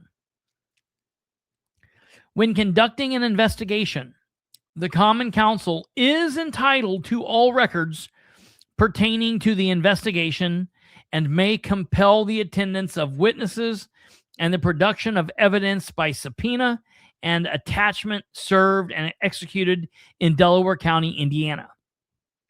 If a person refuses to testify or produce evidence at an investigation conducted under this section, the Common Council may order its clerk to immediately present to the circuit court of the county a written report of the facts relating to the refusal.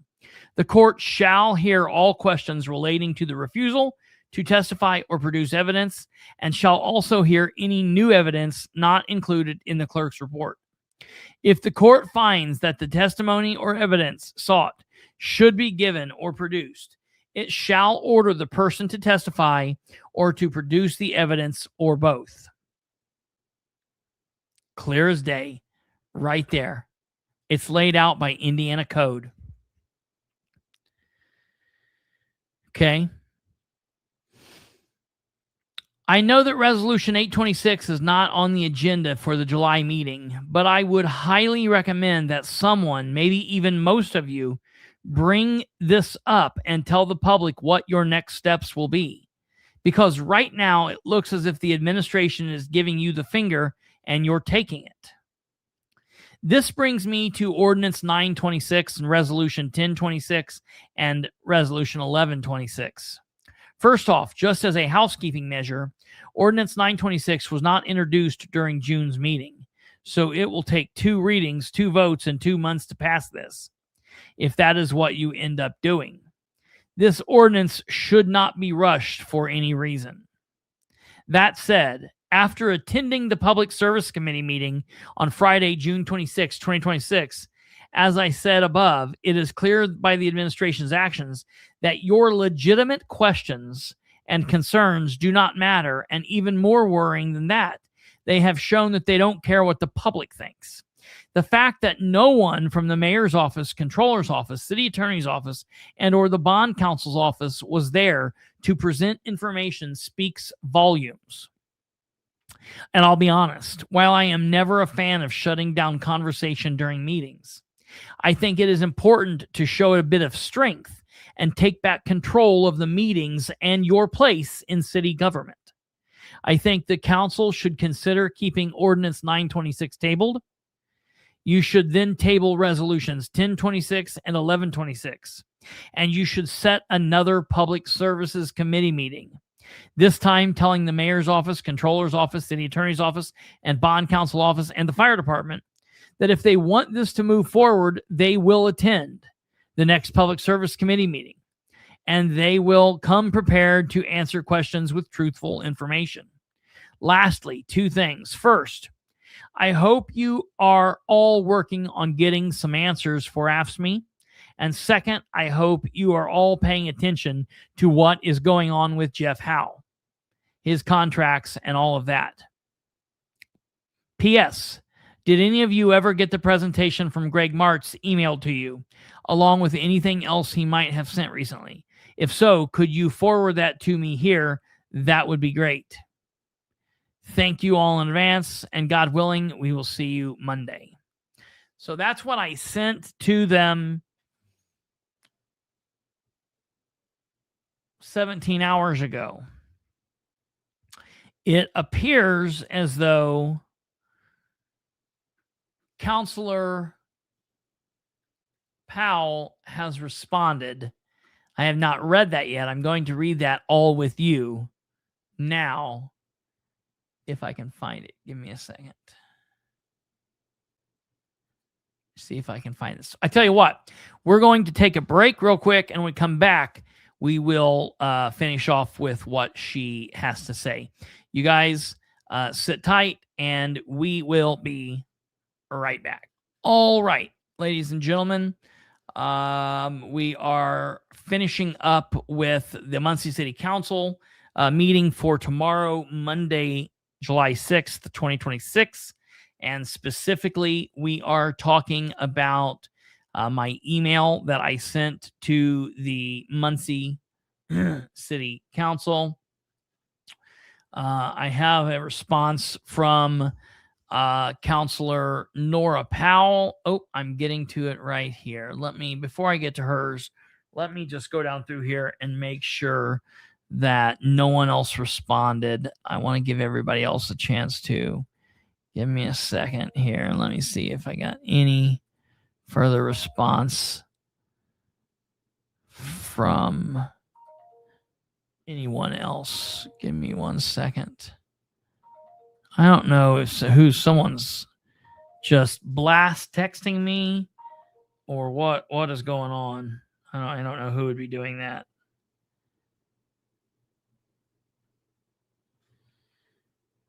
Oh, and right as I started to look, my phone died. So, well, at least it'll stop making noises, and I will have to get that in a moment.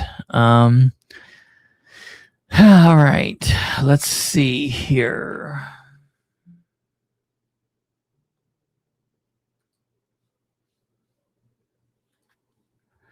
Okay, it does not look like I have any further emails from anyone other than Nora.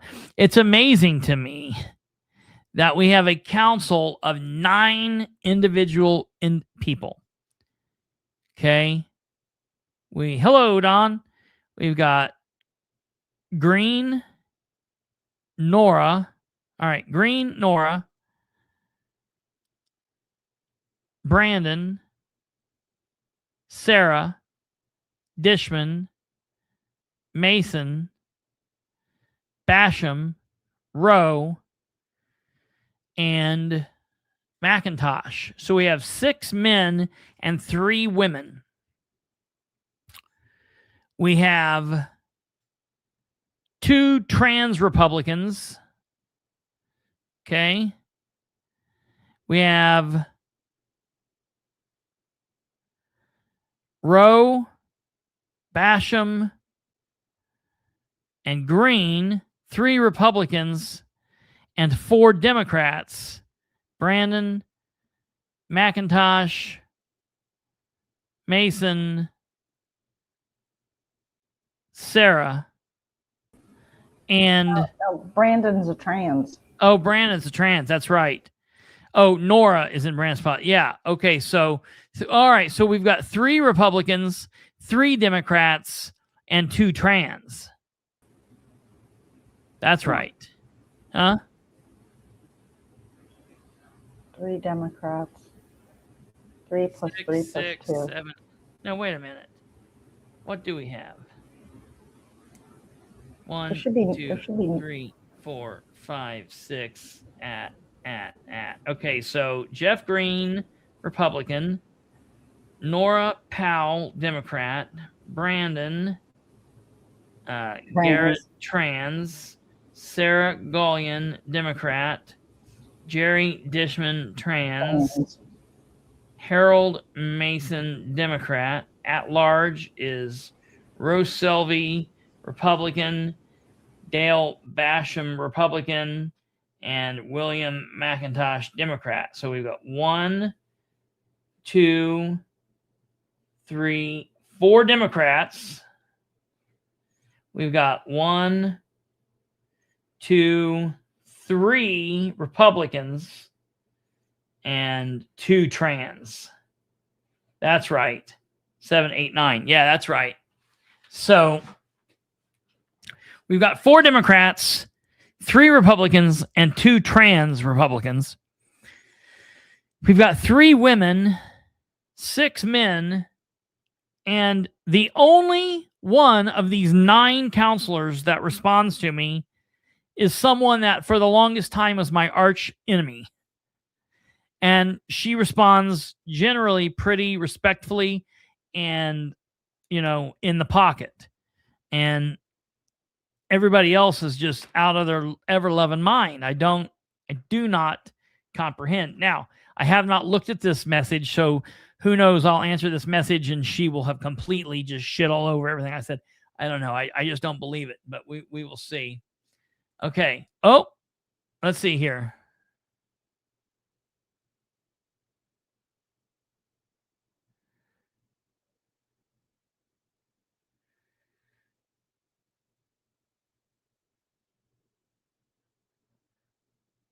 Oh, no, I can respond. I can appreciate that.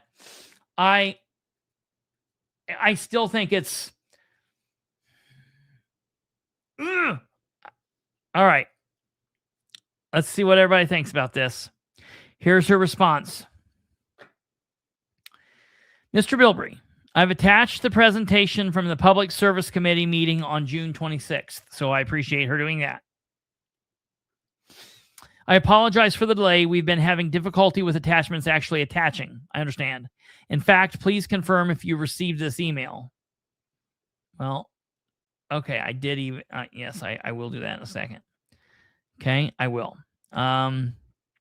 Regarding 826, per our attorney, because Mr. Wright's response was 3 days past the deadline of the 23rd, oh, God, the deadline to submit our questions will also be extended by 3 days. I don't want it to be extended by 3 days. I want the deadline to be... What is the point of having a deadline if it's not truly a deadline? It's not... So now the deadlines are all screwed up, and I got to go back through and mark everything differently. Okay, so it's extended by 3 days. Even though Mr. Wright's responses basically directed us toward websites we already had access to, it's still adequate to compile my questions. I hope other counselors are as well.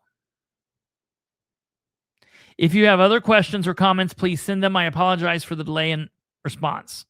So I can appreciate her response. Let me send this.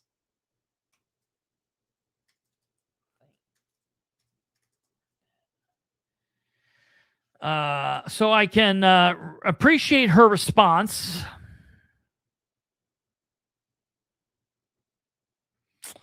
But I'm not okay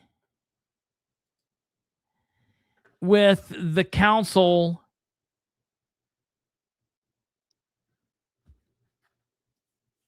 not moving forward with what they legally are allowed to move forward with. I don't want them to say, oh, well, they just didn't respond by a month, so now we get a month longer. No. If they did not do what you guys asked them to, go to court. Why is that such a problem? She also didn't respond in connection with what they should or shouldn't do with the fire department.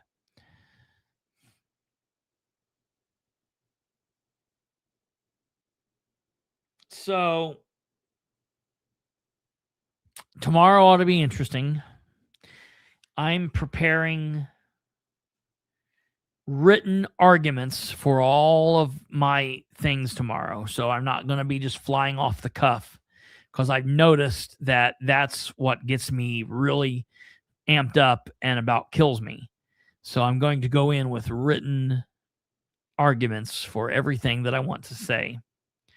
And hopefully that will allow me to maintain a little bit of composure, decency.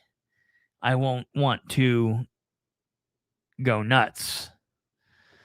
It is what it is. She emails that too. Yeah. So just email her back. Oh yeah. Don't worry about that. That's what makes me mad. Yeah. Oh, she sent this at 2 p.m. 2 p.m. She normally does it like 1 or 2 a.m. though. You know, Nora is a weird ass sleeper. You know, she's got weird sleeping habits, or at least she used to. She used to email at like 1 and 2 o'clock, 3 o'clock in the morning. But hey, that's when I do some of my best work. Nora, if you're listening out there, Nora always never listens. She always says, "Oh, my friend was listening." You know, okay. Nora's around the same age as me. She's in perimenopause. Her freaking sleep schedule's screwed. Yeah, I've been going through that for a couple of years now myself. So my sleep habit is non-existent.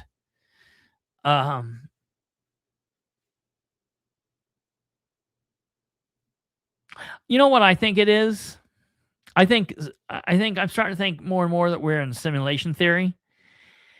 And I think that I'm a main character. That's the reason I'm just always awake. I'm just always at it. The guy that's playing my character is like a 19-year-old, and he's just chugging Red Bull up there and Monster drinks, and he's been sitting in his chair.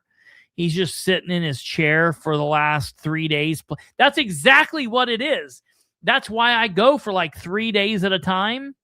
And then I crash for like 18 hours because my player is sleeping. And that's what happens. He crashes for 18 hours or has to go do a job at Captain D's. And then he comes home and he gets stoned and plays another 4 days of Bilbrey World or whatever this is. And all of you are NPCs. All of you guys are T-posing at home. When Kate's not on a video, she's just standing at her wall like this. And the rest of you out here are doing this NPC crap, and I'm out here doing main character, main character syndrome. Maybe it's just that I have mental illness. I have pre-programmed dialogue. Hold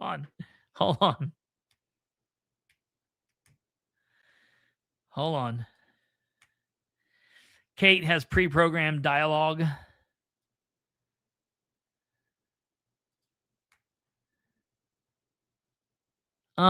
You can't really quickly. You can. It won't let you like text really quickly. Oh, can't post in some. Man, that's really stupid.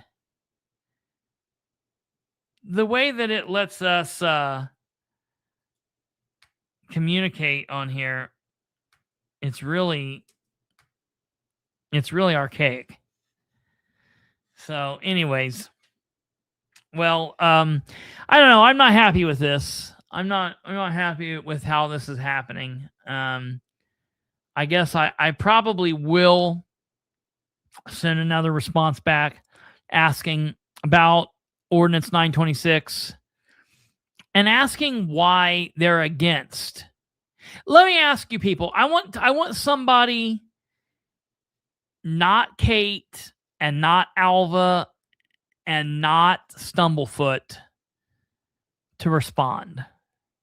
I mean, you guys can respond, but I want to see somebody respond like Jackie, or is Jackie the only normal person here? I was trying to think. I don't know who else. All the rest of you guys are weird ass people. We're all weird. So I don't know. I want to know, am I being crazy? Because I think, does it seem like the administration is not taking the council serious, or they think that the council's investigating the controllers? Nobody wants it. The Republicans on the council don't want to do it. The controller's office doesn't want to do it. So they're like, we're just going to, impede this the whole way through, and they won't ever do anything. Like, should we get to a point where they should go through the court and demand? So you're asking, does anyone besides us weirdos think that it's a problem that they asked for documentation? They were given documentation, but the documentation they were given 3 days late, and it was all links to crap that's online. Nothing. They were asking for documentation that they did not have access to. Part of their investigation, they were demanding documentation that they did not have access to, but by law they are allowed to request. And they were not ever given that documentation. What they were given 3 days after the deadline. So you want to know if anybody else thinks that. And on top of that, they also set up a whole committee meeting to gain information, and the administration just said, no thanks, we're not going to play with you guys. We're not going to do that. That's not our deal. We don't want to do this, so we're not going to do it. Does anybody else see that as a problem? Am I out of my mind thinking that the council should stand up and say,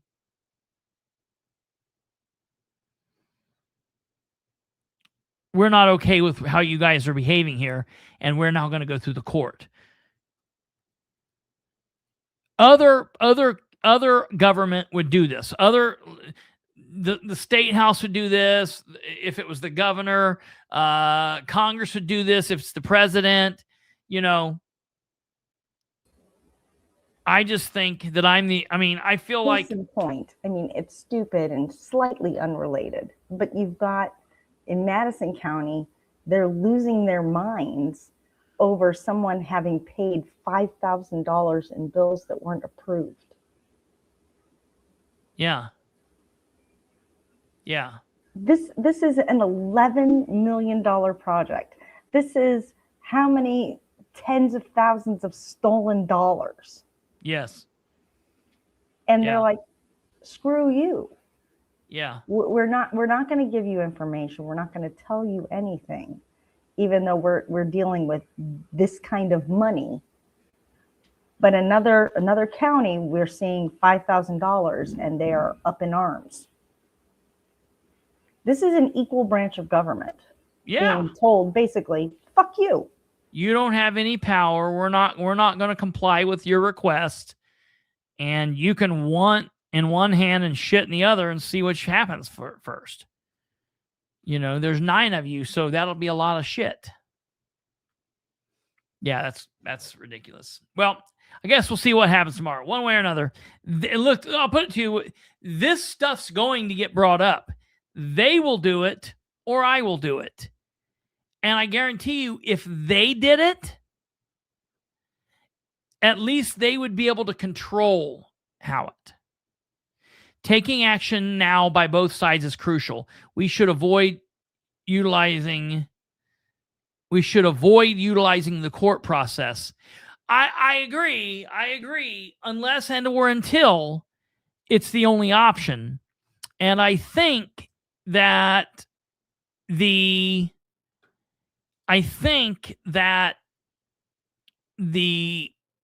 administration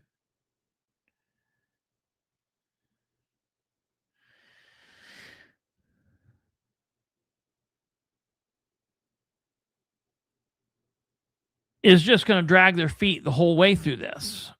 And so if you take action now to stop that, look, court process isn't what you're thinking.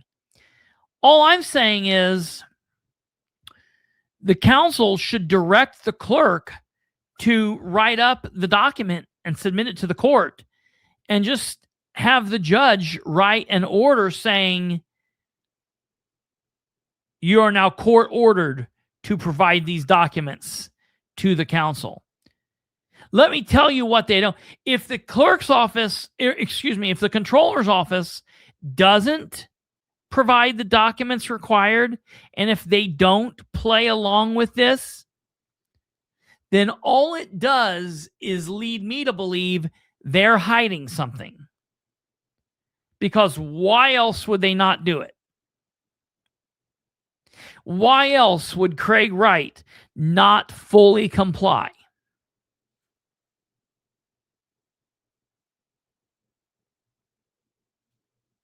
This isn't a case of you sitting and minding your own business at your house and the police kicking your door open, violating your Fourth Amendment right, throwing you on the ground and arresting you, not telling you what for, taking you to jail without a warrant, without probable cause. This isn't anyone being violated. And people saying, well, if the cops violate your rights, don't comply. No. This is, you've committed a bank robbery without covering your face. Your face is on video. They know it's you. You cut your hand on some glass leaving the bank, and you bled all the way to your home that you walked to, and they followed the blood trail in your door, and they filed for a warrant to enter, and they come in. The police are in the right when something like that happens. The council is in the right in requesting these documents from the controller. Yeah, court action is just a subpoena, or yeah, they can subpoena it. Hell, that wouldn't even require much from the judge. Or void the subpoena and just get a court order, a judge saying, "Hey,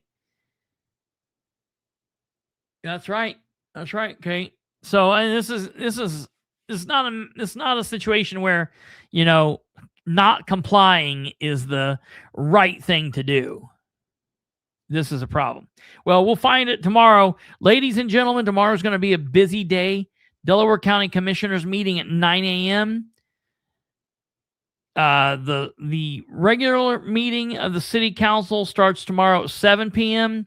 Public hearing starts 15 minutes before at 6:45. And the tax abatement subcommittee meeting starts 15 minutes before that at 6:30. So be there, be square, tune into our social media page, and tune in here to YouTube. We will follow it all. You can watch it all here. If we are going to have a meeting, or if we're going to have a show afterwards, episode 696, I will let you guys know. If we're not, I will let you know. Stay tuned, be around, and yes, absolutely. Yeah, right. I'm there. Yeah. Commissioners with a vote of no confidence, City of Muncie with all its insanity. Absolutely. It's going to be a fun day. You guys, we'll see you tomorrow. Take care. God bless. Have a good rest of your weekend. And happy birthday, America. God bless America. God bless all of you. We'll see you tomorrow.